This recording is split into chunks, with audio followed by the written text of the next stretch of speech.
Vicky siswa SMA kini menutup diri setelah terekspos, padahal banyak dapat bantuan.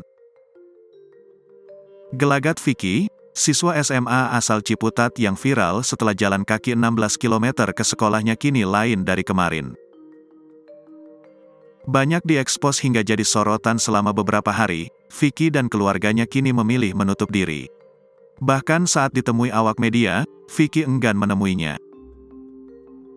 Terkait keengganan Vicky dan keluarganya untuk kembali diminta keterangan terkait keviralan mereka, publik penasaran.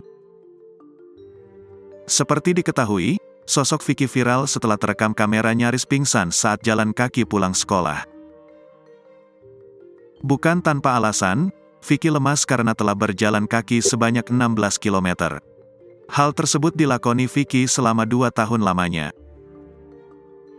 Sosok Vicky viral, banyak pihak yang memberikan perhatian serta bantuan, termasuk Wakil Wali Kota Tangerang Selatan Pilar Saga Ihsan.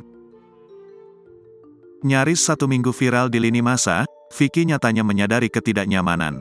Karenanya, Vicky sekarang memilih untuk menutup diri. Saat dikunjungi awak media pada Selasa, tanggal 23 Mei tahun 2023, Vicky sekeluarga menolak untuk bertemu. Hingga salah seorang anggota keluarga Vicky pun mengungkap alasan kenapa remaja 18 tahun itu tak mau diwawancarai. Saya harus rembukan dulu sama keluarga yang lain, sama Vicky juga. Takutnya kan nanti saya salah-salah ngomong. Gini saja, saya minta nomor kontak, Mas.